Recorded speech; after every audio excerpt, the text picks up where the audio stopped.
I wanted to take a minute and talk about this old girl. This is the bike that got me started in dirt riding in the first place. This is a 2001 Honda XR250R.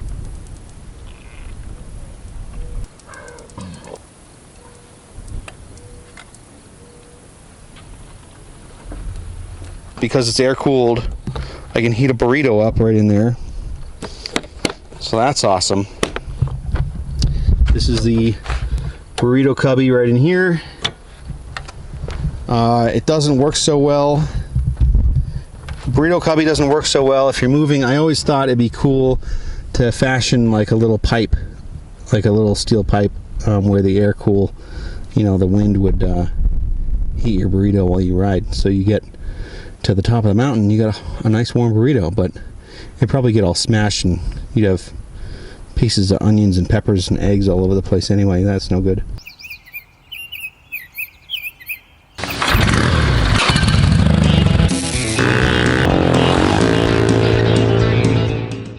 Rode some quads. I always loved jeeping and exploring the woods around here and trails. And my friend had a couple quads and he sold those, and I got the dirt bug, and so I sold my Harley. Bought this thing off a guy. I think this cost me $1,000. It had been sitting in a storage unit for, I don't know, he said a while. He said he and his wife had bikes. This was his, and he just didn't ride it, didn't need it, didn't want it. Anyway, good deal for me. Buying something with that kind of age that's been sitting for a while.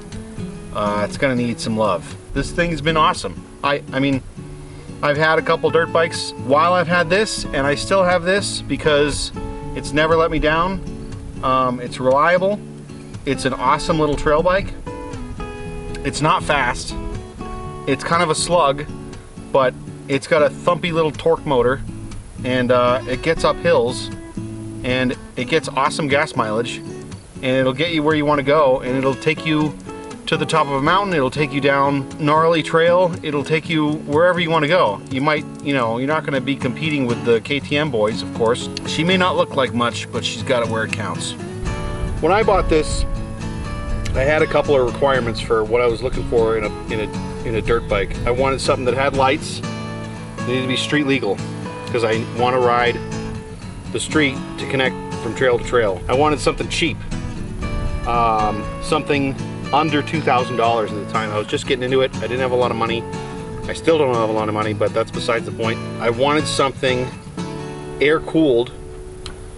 That wasn't that big of a deal, but I liked the idea of air-cooled initially because of the simplicity. That's just one less system on the bike you don't really have to worry about. I wanted an 18-inch rear wheel and a 21-inch front. That way I can put whatever tires I want on there, because everybody knows if you get something funky with a 19-inch or a 17-inch rear wheel or some weird front wheel, it really limits your tire choices when it comes to off-road tires. I wanted something reliable, and I know, I mean, Japanese bikes have a long reputation of being reliable, especially the older ones. This one does have a couple quirks. I'll talk about those, but anyway, not much to speak of. It's been bulletproof, let me just say that. So one common issue that these things have is because they're air cooled and the two exhaust ports are coming out the front. The front is, this is the hot spot, so obviously that's where you want the exhaust coming out because that's where the wind's coming from and you get the most cold air. Makes sense.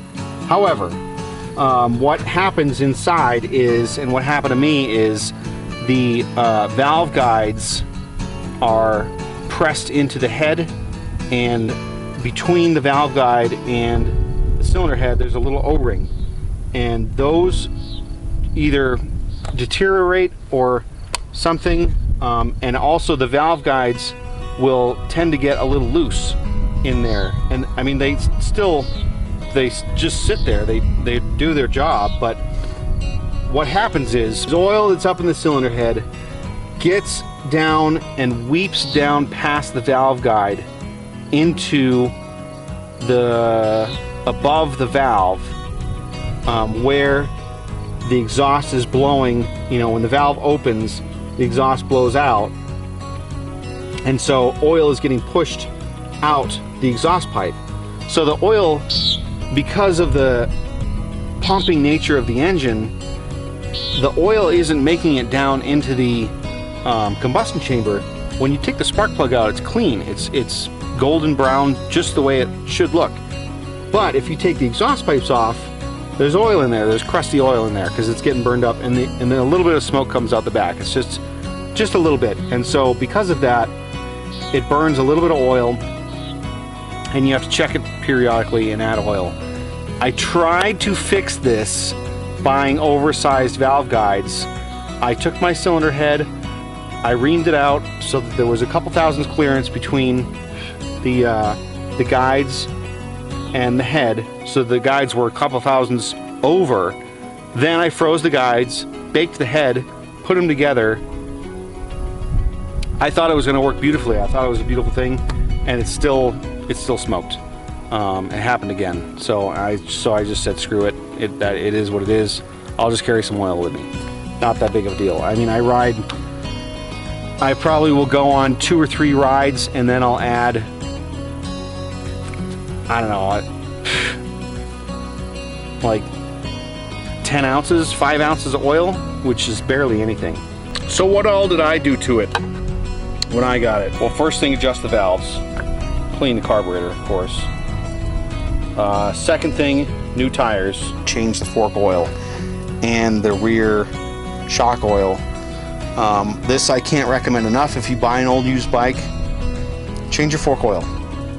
It makes such a difference between the way the bike handles, the way it feels, you know, because the fork oil builds, it gets all sludgy, and especially this crap builds up down at the bottom, and it's gross and it's no good. And so changing your fork oil is just, it makes a world of difference. It makes the forks perform the way they were meant to perform from the factory. So even if you have crappy forks become super crappy if you have crappy fork oil. Crappy forks become just crappy or okay if you keep your fork oil fresh. I noticed the difference with the rear shock when I finally did it, and I noticed a huge difference with the forks when I did that. So I can't recommend that enough. That's my #1 piece of advice. I take that back. When you're buying a used old bike, #1, get it running. 2, new tires, new tubes. 3, change all the fluids as quick as you can.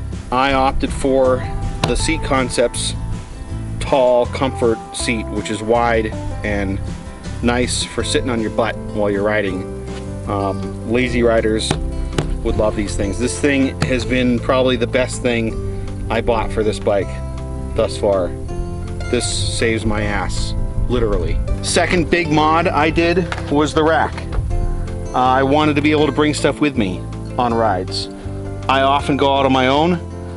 I don't want to get stranded, so that means I need to bring supplies and tools and things with me that I might need if something goes wrong. And when you're riding a bike that's 20 years old, stuff goes wrong, most likely. So anyway, got the rack. I got a Pelican case. I put my tools and all my stuff in there. I could put like a 6-pack of beer or soda in there and go to a cool campsite and hang out and whatnot for the day. Go fishing. Anyway, then I quickly realized that the Pelican case, all my tools and stuff, unless I completely filled it with foam, everything was rattling around really bad. So I got these Wolfman bags.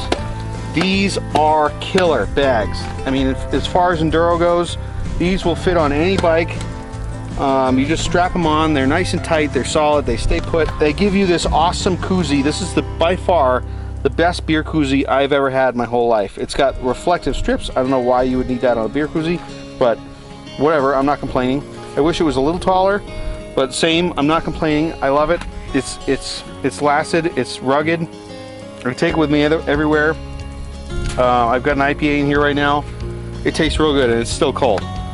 So, done deal. I almost immediately got a new chain because I didn't trust the old chain, because the 250R does not have a lot of power. I think it's rated at like 17 or 19 horsepower out of the box, and I'm up a mile high, so it's less than that.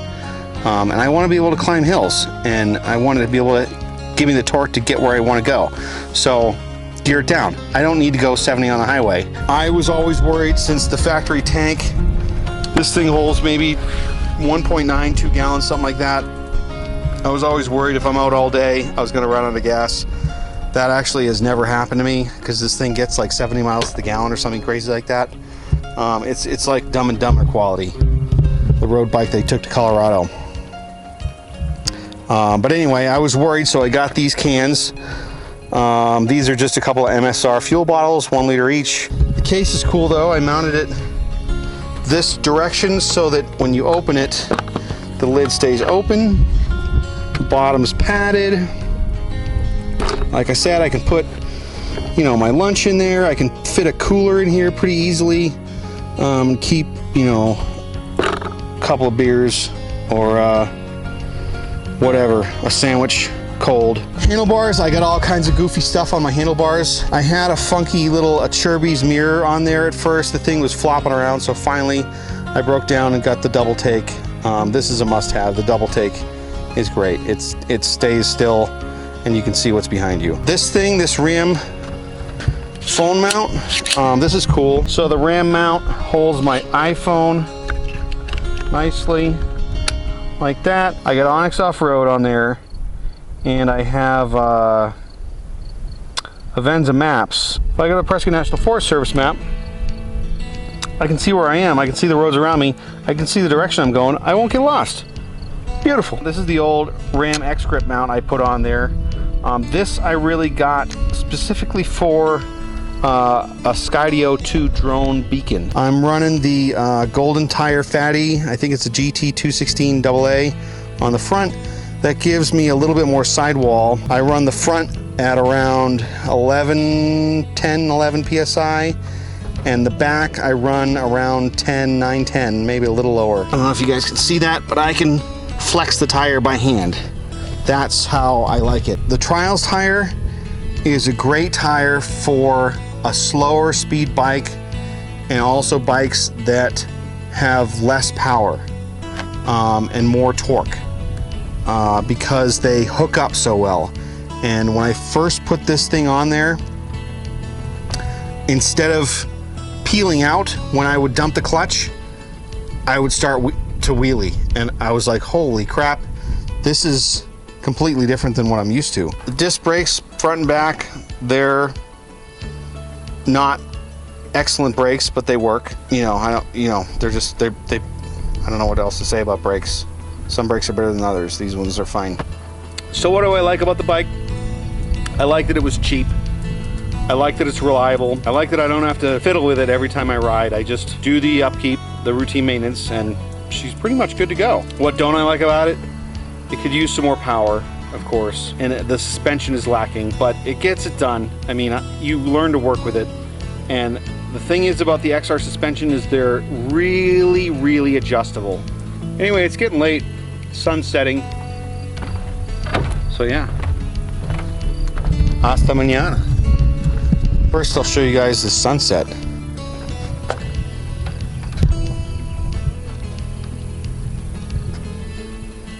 Pretty epic, huh? How do you beat that? And the view out here, man. Let me tell you what, I love this place.